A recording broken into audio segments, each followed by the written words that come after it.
हरे कृष्णा, राधे राधे। कृष्ण दासी के चैनल में आप सबका स्वागत है। तो अब मैं कथा सुनाने जा रही हूँ श्रावण मास की कामिका यानी पवित्रा एकादशी का महात्म्य। ठीक है जी, अच्छी लगी कथा तो शेयर भी करना और राधे राधे नाम की हाजिर जरूर से लेना। उससे पहले हम जिनके लेते हैं हाथ में तुलसी पत्ता, फूल या तिल ले सकते हैं कथा सुनते वक्त। फिर आप कथा सुनने के बाद श्री चरणों में रख सकते हो बिहारी।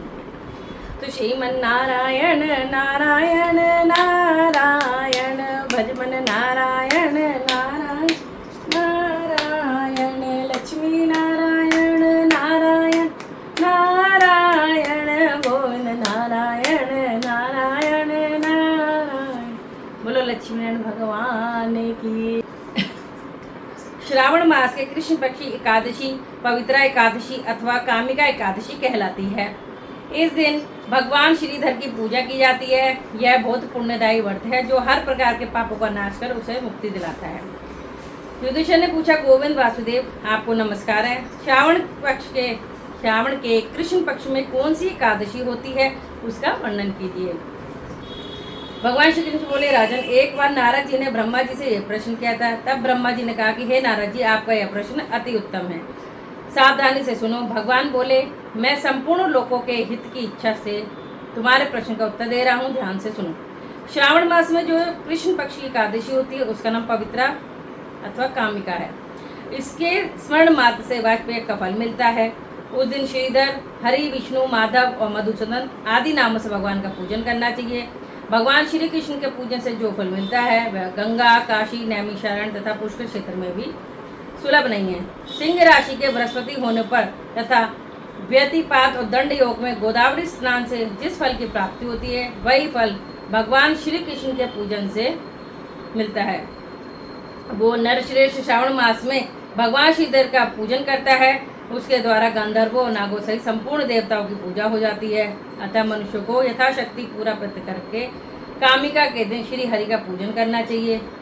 मनुष्य को अध्यात्म विद्या से जो फल मिलता है उससे अधिक फल पवित्र एकादशी के व्रत करने से मिलता है।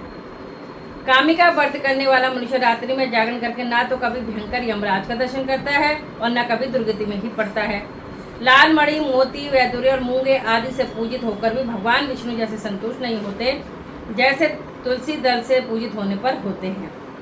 जिसने तुलसी की मंजरियों से श्री केशव का पूजन कर लिया उसके जन्म भर का पाप निश्चय ही नष्ट हो जाता है।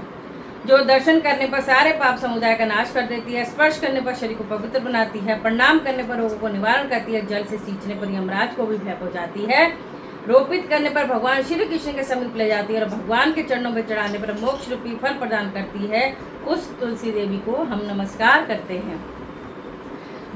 जो मनुष्य एकादशी का दीपदान करता है उसके पुण्य की संख्या चित्रगुप्त भी नहीं जानते। एकादशी के दिन भगवान श्री कृष्ण के सम्मुख जिसका दीपक जलता है उसके पिता स्वर्गलोक में स्थित होकर अमृत पान से तृप्त होते हैं। घी अथवा तिल के तेल में भगवान के सामने दीपक जलाकर मनुष्य देह त्याग कर करोड़ों दीपकों से पूजित हो स्वर्गलोक में जाता है। भगवान श्री कृष्ण कहते हैं, युधिष्ठिर, यह तुम्हारे सामने मैंने कामिका एकादशी का महिमा का वर्णन किया है।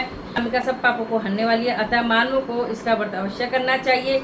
यह स्वर्गलोक तथा महान पुण्य फल प्रदान करने वाली है।